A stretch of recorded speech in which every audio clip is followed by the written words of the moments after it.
Bueno, hay una letanía todos los días en la mañanera que ya nos la hemos aprendido. Todos los jueces son corruptos, todos los jueces sueltan a los criminales, todos los jueces forman parte de grupos de poder y en el caso de la Suprema Corte de Justicia de la Nación, pues obedecen a intereses de otros presidentes.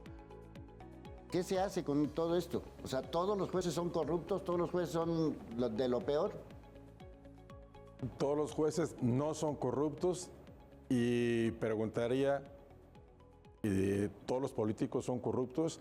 Ni todos los políticos son corruptos, ni todos los jueces son corruptos. Y yo puedo decir desde el ámbito de litigio, ajeno a la función jurisdiccional, que tenemos una gran confianza, y especialmente en los jueces y magistrados del Poder Judicial de la Federación. Si un poder está bien regulado, hay carrera judicial y sus resoluciones son confiables, y lo digo desde un ámbito donde tenemos resultados positivos y negativos, donde tenemos sentencias que ganamos y sentencias que perdemos, pero aún así tenemos confianza en la institución y muy particularmente en la institución del Poder Judicial Federal. Sí hay errores, sí hay personas que han sido sancionadas, pero en el Poder Judicial de la Federación definitivamente es la excepción.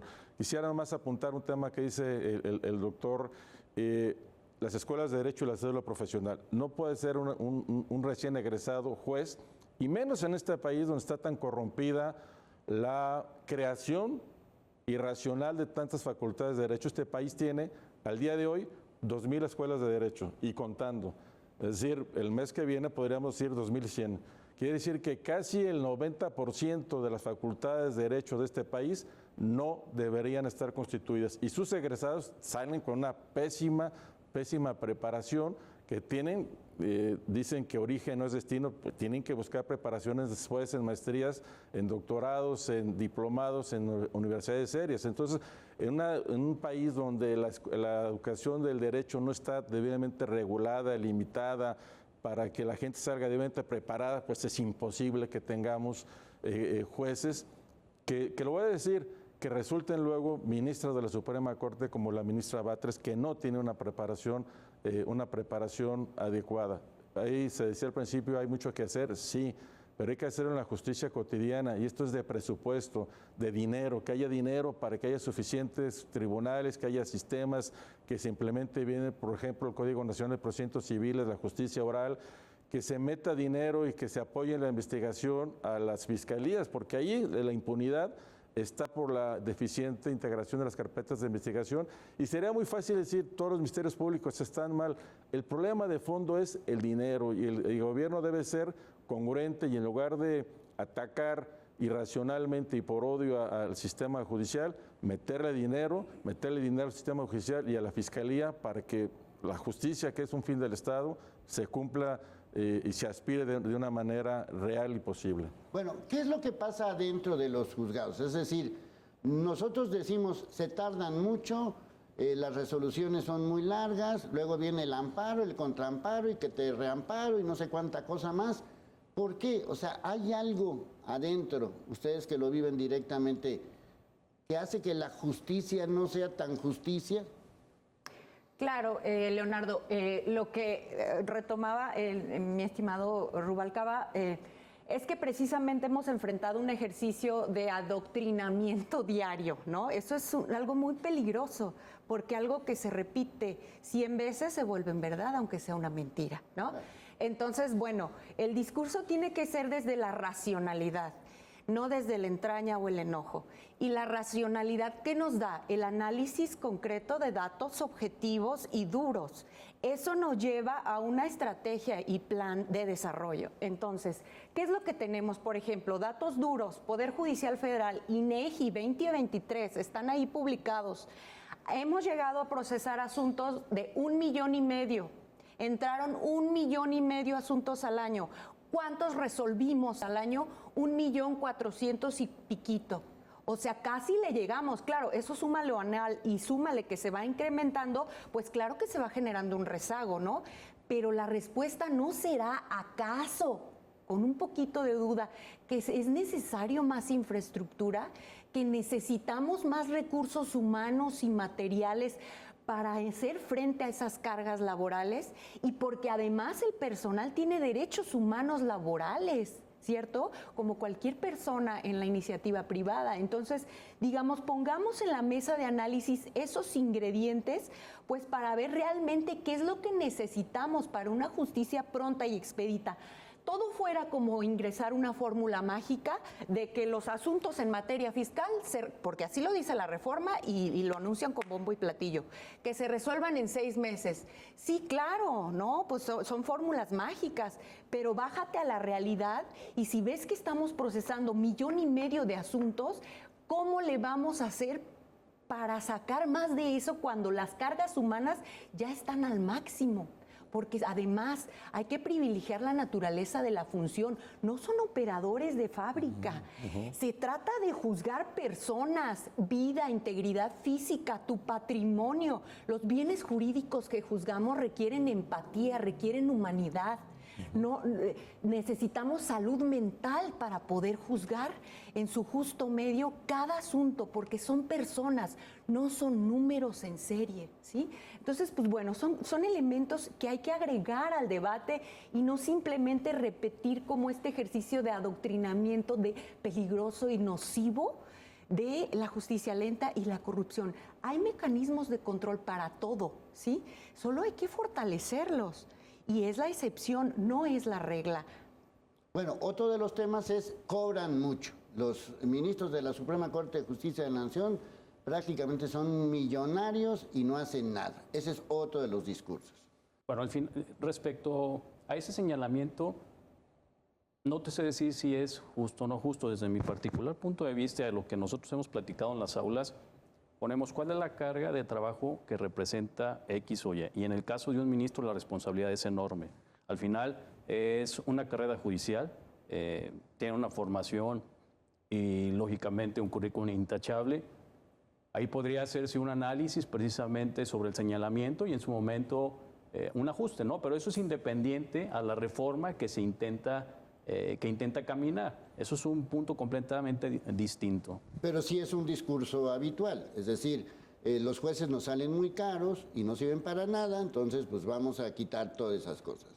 Desgraciadamente es un señalamiento que no se quita de la boca del Ejecutivo. Creo que es una bomba de humo, porque el fondo es otro. Sin embargo, yo considero que no es injusto lo que percibe un juez, un magistrado. Sin embargo, podría hacerse un análisis en el caso del ministro por los señalamientos precisos que se está realizando, pero al final, suponiendo, ¿no? En el caso de la presidenta, Norma Piña, que tiene una carrera intachable, una carrera igual, a diferencia de Lenia, que su señalamiento es únicamente denostando precisamente esa función, y recordemos que ella fue diputada federal del 97 al 2000. Su carrera judicial prácticamente inicia desde que fue propuesta por el Ejecutivo. Al final no tiene un currículum, desde mi particular punto de vista, que le diera las cartas y las tablas para ser ministra. Bueno, ya saben que pues aquí tenemos villanos favoritos. La villana favorita es Norma Piña. O sea, los males de este país son Norma Piña, ya hasta hicieron dengue y medio relacionado con eso. A final de cuentas, ¿cómo podemos entender cuál es el papel que juega Norma Piña en todo este asunto? Bueno, yo diría que la heroína favorita es Norma Piña como cabeza, primero como mujer, la primera mujer presidenta de la Suprema Corte de Justicia por carrera judicial. Ella llega desde la base, ¿no? Ella no llega por ninguna recomendación, es una historia de vida judicial. Exacto. Y ha sido, ella lo ha dicho, la Suprema Corte habla a través de sus sentencias, quizás ahora eso debe llevarse a demostrarle a la ciudadanía cómo la Suprema Corte habla a través de la protección y decirles qué nos protege: la vida, el derecho a la personalidad, la libertad, nuestras propiedades, la educación, la salud. Y ella ha marcado con dignidad y con el respeto de sus pares, con alguna excepción, esa defensa del Poder Judicial, esa defensa de no es una defensa sindical de privilegios y del trabajo, es una defensa de todos los derechos que tenemos en México para ser protegidos por un tribunal independiente y por jueces independientes. Yo diría, ella ha marcado una posición digna, respetuosa, no se ha subido a contestar las groserías y las ofensas en el discurso oficial. Ella ha sido muy propia y ha pedido diálogo y ha sido institucional, correcta, y diría que es la heroína, no la villana favorita. Bueno, como juez, dinos en un minuto, ¿qué es lo peligroso de todo esto? Lo peligroso impacta en el Estado de Derecho y en nuestra democracia, ¿sí? El impacto colosal que yo inicié diciéndote, Leonardo, es que este experimento no lo ha echado a andar ningún país del planeta, porque ni siquiera la experiencia boliviana. Nos venden en la iniciativa que Bolivia ya no es verdad. O Japón. Bolivia tiene la elección de órganos de cierre, que equivale a nuestra Suprema Corte y al Tribunal Electoral. Nada más, no al universo, como no de nosotros te enfatice, 7,000 personas juzgadoras en todo el país, hasta el municipio más recóndito. Entonces, imagínate, es una limpia. Sustituyes personas por otras a modo del poder, entonces no va a haber nadie que se atreva a ponerle un alto, nadie que defienda a la ciudadanía de los abusos del poder. Y cuando eso sucede, Leonardo, adiós a la democracia y empieza la dictadura de las mayorías. Este es el tema y es un tema muy importante que nos involucra a todos, querámoslo o no lo queramos. Así que urgen cambios.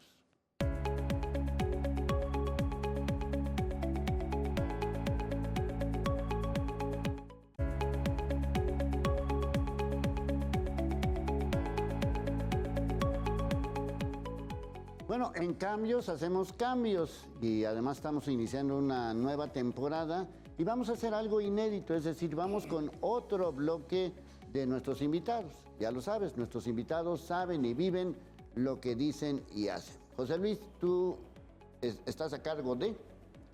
Soy maestro en Derecho y soy presidente del Consejo de Colegios de la Abogacía de Jalisco. ¿Cómo lo ven desde el punto de vista de los abogados?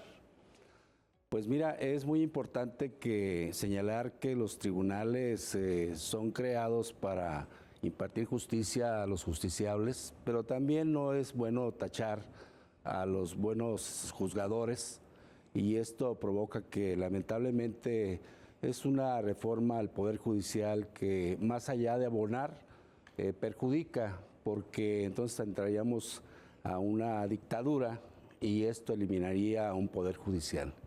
No nomás en la federación, sino también en las entidades federativas. Esto para nosotros daña lo que es la imagen que está representando el presidente de la República de los Estados Unidos Mexicanos, porque como que está tildando y es un sopretexto de una reforma al Poder Judicial. Es una mentira, es una falacia. Consideramos de que la fortaleza está en un tribunal constitucional, es la supremacía que es la que nosotros como justiciables acudimos para que nos den justicia, pero también es muy importante los derechos humanos. Derechos humanos que se ha fortalecido porque ya la Corte Interamericana lo ha señalado, ¿verdad? Lo primordial es en cuanto a que todos los derechos humanos, en cuanto a lo que pedimos a los tribunales, con gente que tiene los conocimientos, la capacidad, y sobre todo no son gentes improvisadas, son gentes de carrera profesional. Esto conlleva a que por eso cuando imparten justicia lo hacen con esa sensibilidad. Nosotros como abogados siempre hemos dicho que para que haya justicia necesitamos buenos juzgadores. Sí los hay, y los hay muy buenos, tanto ministros como lo que viene siendo magistrados y jueces. Es muy dañino y sobre todo que no se puede hacer un poder ejecutivo, un legislativo violentando lo que es un Estado de Derecho. Y el Estado de Derecho es claro que es el rector que llega a una democracia plena y absoluta. ¿Cuál es? De que no podemos atender un capricho del presidente. Lamentablemente no sé quién lo está mal orientando o quién está diciéndole que hay que dañar al Poder Judicial porque es un capricho. Hay que saber nosotros de antemano que los que están como magistrados, como jueces y ministros, son personas que son gentes de carrera, gentes probas, gentes honestas. No es el sueldo, no es el sueldo el que justifica, es mucha la carga de trabajo. Hay gentes que llegan a tener hasta 48 horas el día, no tienen derecho a poder convivir con su familia. Acuérdate que para que tú tengas justicia necesita el justiciable necesita el juzgador tener un descanso, porque esto es psicológico, ¿verdad? La carga de trabajo es mucha y efectivamente dentro de los parámetros dice que por cada 100,000 habitantes debe haber un tribunal. No existen. ¿Por qué no existe? Porque no hay voluntad ni del legislativo ni del Poder Ejecutivo para poderle dar un recurso para fortalecer y sobre todo que es competitivo a lo que viene siendo. Aparece lo que viene siendo los nuevos paradigmas en cuanto a los juicios de oralidad. Efectivamente, para que haya juicio de oralidad y para que haya gente competitiva en este mundo globalizado, necesitamos tener un profesional que sepa y defienda los derechos de un justiciable, pero también es muy importante poder fortalecer lo que viene siendo tribunales, hacer lo que viene siendo una democracia para efectos de poder que podamos elegir a un juzgador mediante un voto popular. Esto es lo más estúpido que puede haber. Discúlpame con esas palabras. ¿Por qué? Porque no se puede someter a un poder a capricho de un ejecutivo. Está violentando la norma y el Estado de Derecho. Bueno, tú, Claudia, eres magistrada. Así es, soy magistrada. Muchas veces ni siquiera nos confundimos y cómo los vamos a elegir. O sea, jueza, magistrada, ministra, ¿cuál es la diferencia? Sí, yo soy magistrada de circuito, integrante del Poder Judicial de la Federación. Tenemos una carrera judicial que está compuesta por diversos escaños, digamos, o peldaños, y que inicia desde el oficial judicial, que es el primer contacto que tienen los que van ingresando o egresando, de las facultades con lo que es la impartición de justicia, la administración, es donde empiezan a ver cómo se integra un expediente, etcétera. Ahí van escalando actuario, secretario, luego juez de distrito y finalmente magistrado de circuito.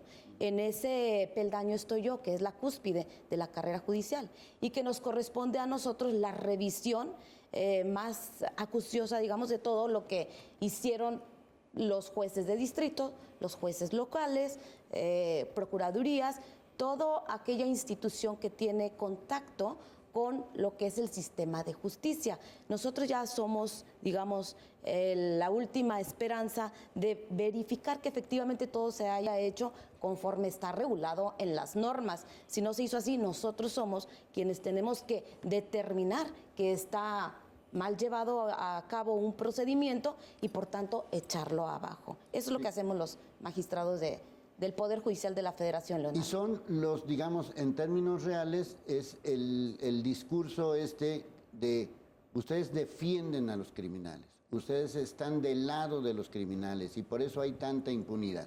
¿Cómo ves ese discurso? Nosotros estamos del lado que se cumplan con todos aquellos derechos que tiene una persona que es imputada o procesada. Uno de esos principales derechos es la presunción de inocencia. Nosotros no podemos asumir que porque una persona la detienen ya es realmente un delincuente. Nosotros para llegar a esa conclusión hay que revisar absolutamente todas las actuaciones que se llevaron a cabo dentro de ese procedimiento. Nosotros no soltamos delincuentes, nosotros emitimos determinaciones de libertad a las personas que son detenidas cuando no se ha cumplido el debido proceso legal. Ahora esto de que nos tachan de que soltamos delincuentes los jueces, bueno, pues es una falacia en boca del presidente de la República si acaban de aprobar en la ley de amnistía que él, sin más ni más, puede soltar a quien él decida, sea una persona ya condenada o sea una persona respecto de la cual apenas se inicia un procedimiento. Entonces me parece que hay una incongruencia que diga, los jueces sueltan delincuentes, pero yo en esta ley de amnistía soy quien quiero soltar a los delincuentes. Nosotros no estamos soltando a nadie si no hay razones justificadas con pruebas para ordenar su libertad. Todas las instancias que participan en una detención de una persona desde el primer contacto de la policía tienen reglas que deben de seguir. Ellos las conocen y si no las conocen, pues es un mal que nosotros no podemos excusar. Digamos, nosotros estamos absolutamente profesionalizados y pues exigimos en la revisión de esos asuntos que las personas a quienes se les atribuyen esas facultades, que son facultades fuertes, estén igualmente estudiados, capacitados. Entonces exigimos que hayan hecho las cosas como marca la ley. Si no lo hicieron así, no nos queda otra más que determinar que hay alguna irregularidad en ese procedimiento y si procede, pues hay que ordenar la libertad de las personas que no han sido bien procesadas. Bueno, Luis, ¿tú vienes de dónde? Soy secretario general de la sección 20, es decir, Zapopan, Guadalajara, del Sindicato de Trabajadores del Poder Judicial de la Federación. Bueno, estás representando a los trabajadores. Correcto, señor. ¿A cuántos más o menos? Aproximadamente 3,000 trabajadores. ¿Y qué va a pasar con ellos? ¿O qué pasaría con ellos? Es importante saber, que conozca la ciudadanía, que el discurso dirigido desde Presidencia y desde Cámara de Diputados y Senadores ha sido de polarizar, como siempre lo han hecho en la ciudadanía. Polarizar. Ellos nos han querido endulzar el oído a los trabajadores diciendo que nosotros no vamos a resultar afectados con esta reforma, lo cual no es cierto. Si bien pareciera que si uno lee la iniciativa de reforma, pues dice hay que cesar a los jueces, magistrados y ministros, pero hay una afectación a los trabajadores del Poder Judicial, a saber, la carrera judicial. Se ha mencionado bastante esto en los últimos días, carrera judicial. ¿Qué pasa? Que como cualquier carrera o en cualquier empresa, nosotros o todos los trabajadores tenemos la intención de seguir ascendiendo hasta llegar precisamente a un escalafón de juez de distrito o magistrado de circuito. Actualmente existen concursos de oposición para llegar a esos cargos, los cuales son muy complejos, muy técnicos, más de 200, 300 preguntas, en fin, varias etapas. ¿Qué va a pasar? Actualmente, como les comento, pueden quedar 100 secretarios, que es un escalafón abajo de juez o magistrado, pueden quedar 100, 150 como juez o magistrado al año. ¿Cuántos de esos secretarios realmente tenemos el tiempo, porque yo soy secretario, tenemos el tiempo para hacer política? Es decir, sí vamos a tener el acceso a acceder a esos cargos de juez o magistrado por votación, si es que pasara la reforma. Pero realmente, ¿cuántos tenemos el tiempo? Si trabajamos jornadas de 12 o 14 horas, no tenemos el tiempo de hacer política, de irnos a vender al mejor postor para ofrecer nuestra candidatura. En fin, no somos expertos en la política. De esas 100 personas que antes quedaban de secretarios como jueces o magistrados, quizá 2 o 3 puedan ganar. Me voy a lo mejor lejos. ¿Y por qué? Porque un currículum no va a importar. Lo que va a importar es la popularidad, incluso si eres guapo, si no, o quién tiene el mejor padrino para llegar a ser juez o magistrado. Entonces, de esos 98 que no quedaron como juez o magistrado, también se cuarta la posibilidad de que los de abajo, más abajo todavía a nivel escalafón, que son actuarios u oficiales, no puedan seguir creciendo. Es decir, la carrera judicial se va a estancar. El sueño de todos los trabajadores de ascender por méritos, porque todo es por examen, se va a truncar. Bueno, obviamente faltan muchísimas cosas que hacer y obviamente nos urgen cambios.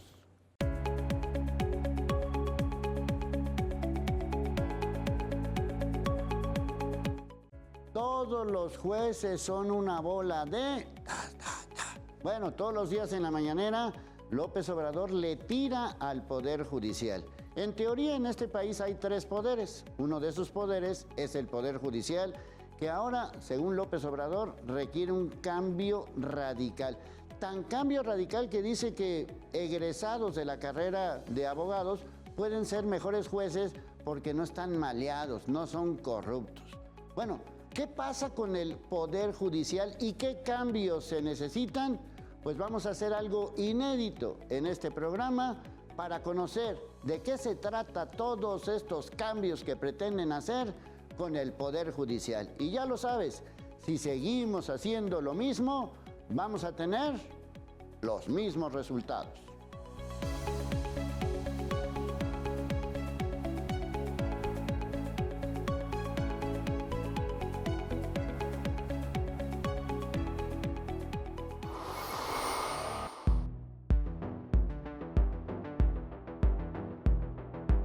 Los cambios siempre son buenos, o al menos eso dice el dicho. Hay cambios que por el contrario generan incertidumbre y confrontación, como la reforma judicial. La iniciativa propuesta por el presidente Andrés Manuel López Obrador, entre varias cosas, propone que vayan a elección en los cargos de ministros de la Suprema Corte de Justicia, consejeros del Consejo de la Judicatura Federal, magistrados del Tribunal Electoral Federal, magistrados de circuito y jueces de distrito. El presidente y aliados de Morena han defendido que la reforma va para eliminar los privilegios que hay en el Poder Judicial que se han acumulado en los últimos gobiernos y que han causado un gran deterioro al sistema. Esta reforma ha causado molestia entre jueces, magistrados y trabajadores, que advierten la violación de sus derechos laborales y ha llevado a que se realicen manifestaciones en varias ciudades del país. La iniciativa fue enviada el pasado 5 de febrero. Se prevé que la mayoría de Morena y sus aliados en la Cámara de Diputados discutan y voten el dictamen en comisión a finales de agosto. Y ya instalada la nueva legislatura, se apruebe en el Pleno durante los primeros días de septiembre. Para Cambios, Dalia Rojas. Bueno, vamos a hacer algo inédito y que me gustaría que se hiciera en todos lados. Es decir, conocer en dos bloques diferentes todo lo que tiene que ver con el Poder Judicial en diferentes formas. Es decir, pues de qué se trata todo este brete que tienen contra los jueces, contra los magistrados, contra los ministros, contra no sé cuánta gente más, y por qué tanto escándalo en relación con todo este asunto. Así que vamos a conocerlos, qué es lo que dicen ellos para, pues, saber de qué se trata. Ya lo sabes, nuestros invitados saben y viven lo que dicen y hacen. Bueno, vamos a empezar con Alberto Rubalcaba, bienvenido. Gracias. ¿Tú vienes de? Del Ilustre Nacional Colegio de Abogados de México. Bueno, a ver, ¿qué opinas de este asunto? ¿Qué está pasando?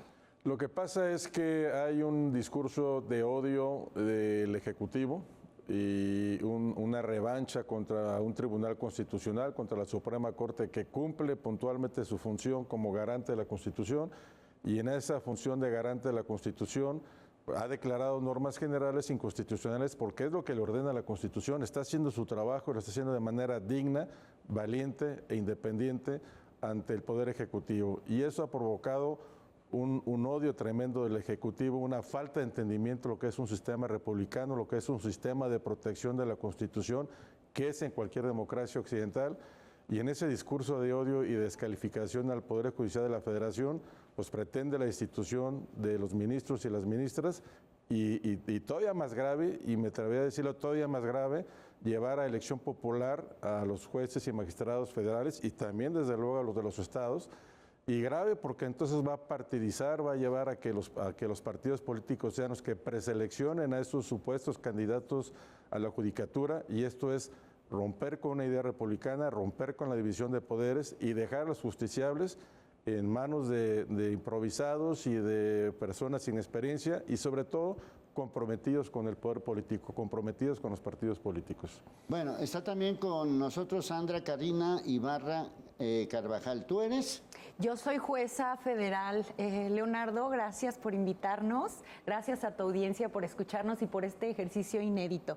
Pues bueno, arrancamos con quiero destacar que es un experimento inédito en el mundo. Quiero hacer énfasis en que ningún país del planeta ha echado a andar un proyecto de este calado, de estas dimensiones. Y para destacártelo, porque en el debate público, en los diálogos impulsados por el oficialismo, se enfatiza las cúpulas y la Suprema Corte. No, quiero destacar que esto trae un impacto colosal en el país, porque ¿de qué estamos hablando? En concreto de la justicia federal.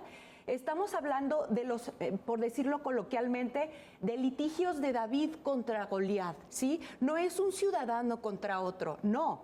Es un ciudadano que se pelea frente al poder público, desde los aspectos más sencillos, como pudiera ser una multa de tránsito, como pudiera ser que tienes tu negocio y te lo clausuró el poder público, como que tienes tu propiedad y te lo expropió el gobierno, porque de la noche a la mañana al legislativo se le ocurre decir: las personas solo deben de tener un inmueble porque solo eso necesitan para vivir, ¿sale? Entonces te lo expropian. Entonces, así va la dinámica, ¿no? Te peleas contra el Estado mismo, es una asimetría de poder. Ajá. Entonces, lo que ha destacado muy bien el abogado Rubalcaba, en el sentido de que, pues a lo largo de estos años, el Poder Judicial Federal ha sido un dique, ¿sí? Un freno al poder. El poder es seductor. Quien lo tiene quiere más y quiere controlar más.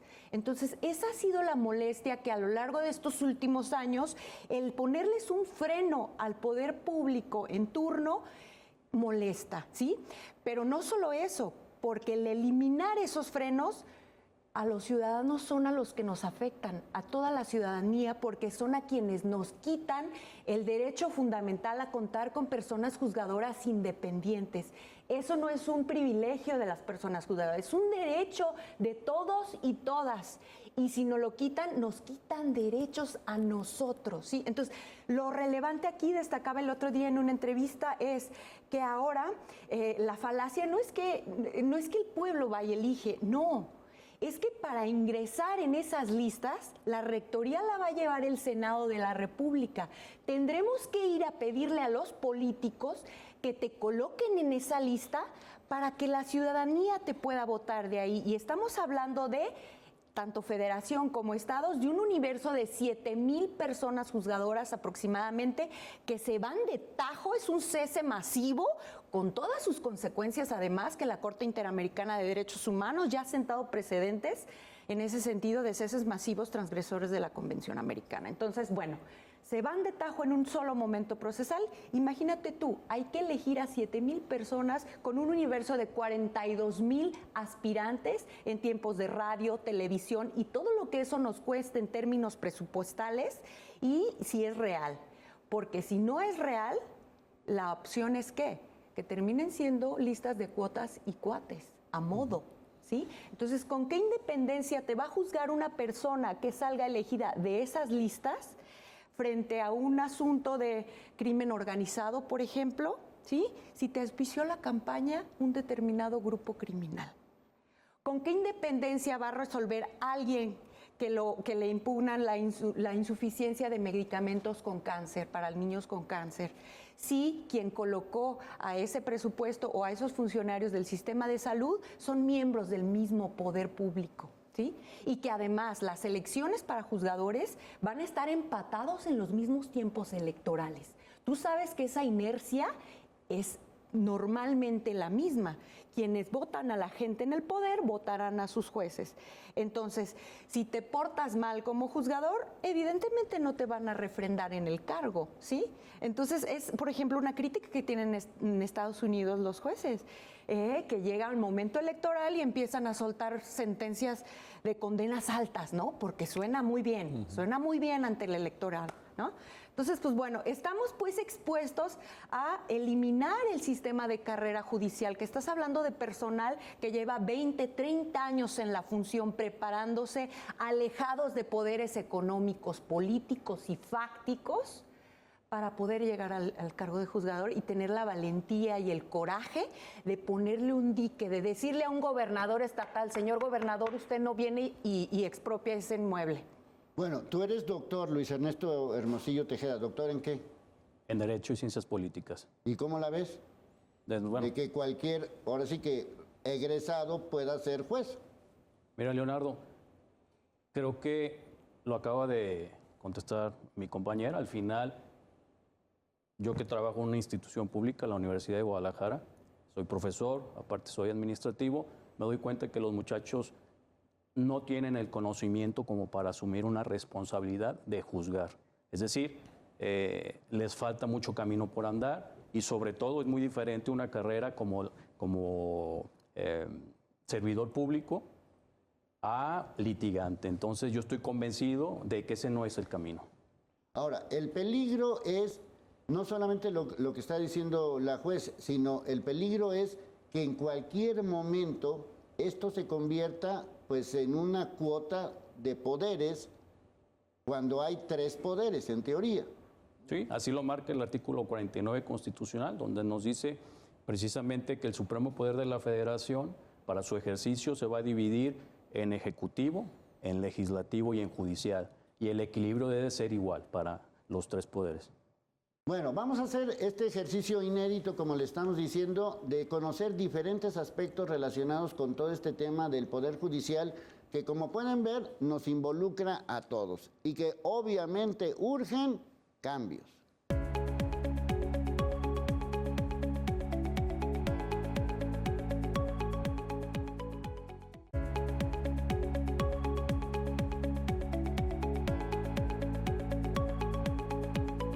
Bueno, en todo este asunto relacionado con los cambios y todo lo que ha estado mencionándose con este tema del Poder Judicial, pues a final de cuentas Morena tiene el control, o López Obrador tiene el control, o Claudia Sheinbaum tiene el control, como lo quieran ver. Es decir, existen muchas posibilidades que si esto pasa al Poder Legislativo, que está sometido al Poder Ejecutivo, es decir, a la Presidencia, pues este tipo de situaciones pasen a otro nivel.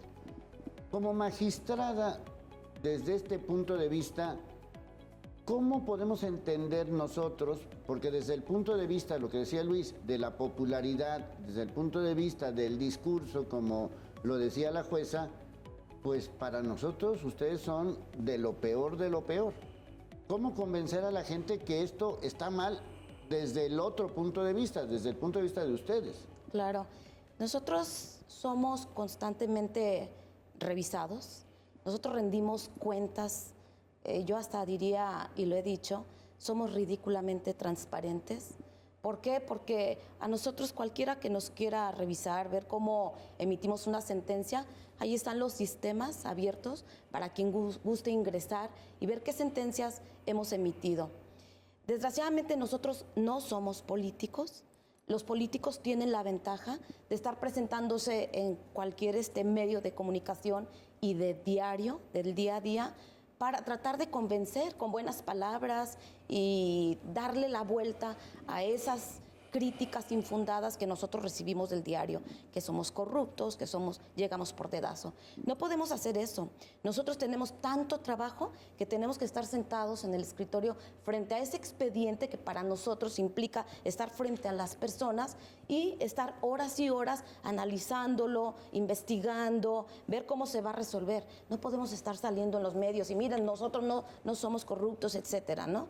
Pero ahí están nuestras sentencias. Ahora otra cosa, esta intención del Poder Ejecutivo, de diario, estar machacándole a la gente que somos esto y lo demás, yo la verdad lo he analizado y esto es una técnica o una estrategia propia de una guerra no convencional psicológica. En estas guerras psicológicas lo que se pretende es captar la atención de tres partes. Primero, las que son totalmente afines al gobierno, que inmediatamente van a creer que somos corruptos y que somos todos aquellos calificativos que se dicen nosotros. Luego se pretende capturar la atención de las personas neutrales para hacérselos de su lado. Y si diario lo estás diciendo en medios de comunicación diversos, pues va a llegar el momento en que sí se la creen. Y luego está la otra parte, nosotros, que los que no sabemos cómo está la cosa, obviamente no creemos lo que se dice porque somos los afectados, a nosotros nos quieren debilitar y callarnos. Ahora que hemos estado saliendo a los medios para defendernos, para defender el trabajo que se hace en el Poder Judicial de la Federación, que desde mi punto de vista deberían de replicar en el Congreso, donde ahí ni siquiera se exige que tengan alguna escolaridad para llegar a ser diputados o senadores. Bueno, pues ahora, hace unos días, el exministro presidente Arturo Saldívar dijo que estamos dando un golpe de Estado técnico. ¿Por qué? Porque estamos saliendo a hablar con la verdad. Me parece que el golpe de Estado técnico se dio y se empezó a dar desde hace 6 años. Cuando se empezó con esta letanía de que somos esto y somos lo demás. Cuando se empezó a comprar los votos del electorado a través de estas becas del bienestar que se otorgan incluso a personas que ningún beneficio o provecho dan para la sociedad, a diferencia de nosotros que estamos aquí para la sociedad. Somos personas tan apegadas a cada uno de los integrantes del pueblo que justo estamos en su vida cuando más lo necesitan, cuando están atravesando el peor momento en una controversia jurídica donde no han sido escuchados, donde no han recibido justicia por las autoridades de primer contacto. Ahí estamos nosotros, porque recurren al final, a través del juicio de amparo, a que nosotros pongamos orden frente a esas autoridades que les han negado la oportunidad de recibir una verdadera justicia. Autoridades que, valga decirlo, pues provienen del Poder Ejecutivo y del Poder Legislativo y también penosamente, pero del Poder Judicial de los estados, porque también no se ha dicho aquí, nosotros somos Poder Judicial de la Federación, pero el Poder Judicial se divide en 33, dado que cada estado tiene su propio Poder Judicial y lo organiza como mejor le parezca. Y nosotros somos el Poder Judicial de la Federación, que revisamos todo lo actuado por estos poderes judiciales locales, por este poder ejecutivo y por este poder legislativo y sus autoridades, las autoridades que dependen de ellos. Ahora, el tema es de que sí hay como una imagen de que para que yo pueda salir de la cárcel o para que no me juzguen o para que pueda hacer, con dinero baila el perro y tú lo debes de oír. O sea, un buen abogado no es un buen abogado, es un buen abogado que yo le pago. Estas imágenes que tenemos, pues no ayudan tampoco para abonar, decir, bueno, ¿de qué estamos hablando? ¿Cuál es la circunstancia que hay en el entorno del Poder Judicial? Fíjate que hablando sobre el sistema de procuración de justicia, lamentablemente la procuración de justicia está alineada al Poder Ejecutivo. Es un error. Primeramente porque el primer respondiente, como lo dijo la magistrada, pues no debe depender del Ejecutivo. El Ministerio Público no debe depender del Ejecutivo. Entonces son sistemas que deben poner el Poder Judicial. Entonces, si efectivamente quieren llevar a cabo un cambio, pero es un cambio para fortalecer las instituciones. El respeto a las instituciones es lamentablemente que hacen una propuesta de reforma al Poder Judicial, pero contaminando, que en este caso está contaminado el Poder Ejecutivo. Desde la integración de una carpeta de investigación del primer respondiente, la mala integración, el exceso de autoridad, donde nosotros tenemos como abogados que acudir a una instancia de los tribunales federales.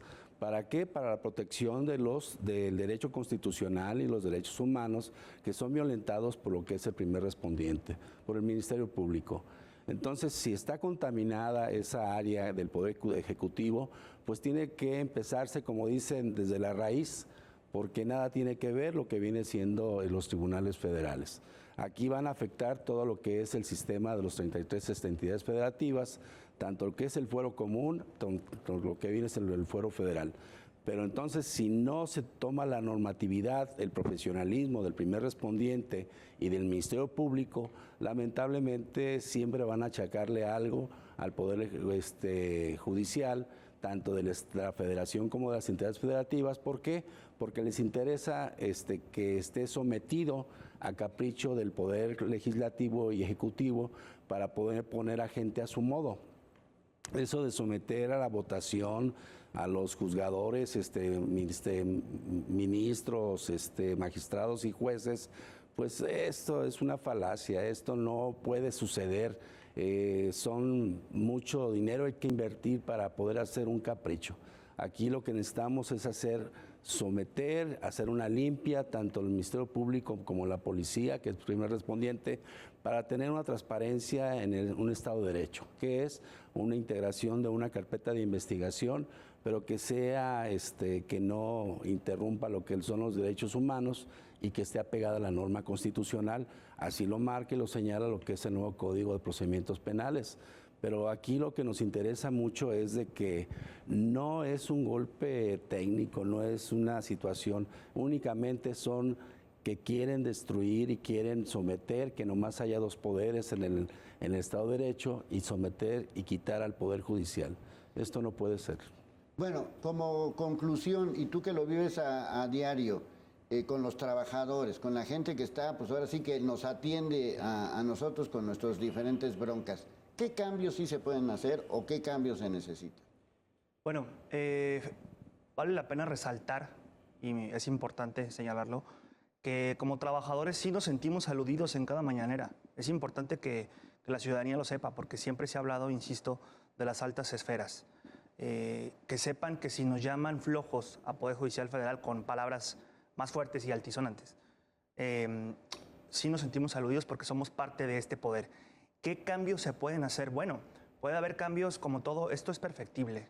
De alguna manera se ha hablado, por ejemplo, de la transparencia de los procesos disciplinarios a jueces y magistrados. Y actualmente es importante que sepan que el Consejo de la Judicatura Federal actual sí tiene procedimientos contra jueces y magistrados, contra trabajadores, incluso entre trabajadores y el propio jueces y magistrados que fungen como patrón. En fin, quizá perfeccionar ese tipo de procedimientos y hacerlos públicos precisamente para que la ciudadanía sepa, que conozca, que sí se está revisando el actuar de los jueces y magistrados y de los trabajadores, sería un buen cambio, por ejemplo. Pero esta reforma no pretende ese tipo de cambios. Esta reforma pretende cortar de raíz a tanto esfuerzo, tanto mérito que han realizado no solo los juzgadores, insisto, sino todos los trabajadores del Poder Judicial de la Federación. Es como si, por ejemplo, voy a dar un ejemplo un poco absurdo. Si nosotros como Poder Judicial Federal, hace rato que hablaban de la ministra Piña, hiciéramos una mañanera exhibiendo todos los errores del Ejecutivo y Legislativo, serían mañaneras de 5 o 6 horas. ¿Por qué? Porque todos los días nosotros como trabajadores del Poder Judicial Federal concedemos amparos. Concedemos amparos a cualquier persona de a pie. Paréntesis, el amparo no es costoso. Existe un instituto de defensoría pública que si tú como persona no tienes recursos para pagar un abogado, tú puedes ir y que te lleven tu asunto de manera gratuita. Eso es muy importante porque hablan de que el amparo es costoso. Si tú contratas a un abogado, supongo que tiene su costo porque es un juicio muy especializado. Pero bueno, si nosotros exhibiéramos en una mañanera todos estos hierros o estos fallos del Ejecutivo y del Legislativo, serían horas y horas. Pero nosotros, como decía la magistrada, no somos de esa línea, no somos políticos. Un juzgador debe de ser imparcial ante intereses externos e internos. Entonces no podemos salir todos los días a exhibirnos a medios porque podríamos escuchar una crítica, en fin, muchas cosas que podrían influir al dictar una sentencia. Entonces, cambios, todo es perfectible. Si pudiera haber a lo mejor un poco más de transparencia, simplemente para que la gente supiera, conociera cómo se revisa el actuar. También importante señalar que hacemos declaración patrimonial. Eso es importante. Todos los trabajadores del Poder Judicial Federal hacemos una declaración donde se ven nuestros ingresos, nuestros bienes, todo lo que tenemos, y eso se puede revisar en la página de transparencia del propio Consejo. Bueno, como pueden ver, esto es algo que nadie ha hecho. Es decir, ¿qué estamos haciendo? Pues tuvimos académicos, gente del sindicato, una jueza, una magistrada, abogados. Lo que intentamos es conocer exactamente qué está pasando. Me temo que pues esto confirma lo que he estado diciendo en otras ocasiones. Esto no es un cambio al Poder Judicial, es un cambio a una arbitrariedad, a un autoritarismo, y estaremos así de cerca de una dictadura donde una persona puede decidir todo lo que quiera. Y cuando digo lo que quiera, no sabemos hasta qué alcances. A todos nuestros invitados, muchísimas gracias. A nuestro equipo de información, muchas gracias. A nuestro equipo de producción, déjenme agradecer particularmente al abogado Francisco Cárabes, que nos ayudó a coordinar esta mesa inédita, porque no es común tener en una mesa juezas, magistradas, abogados, gente del sindicato. Así que a todos ustedes, muchas gracias. Cambio y fuera.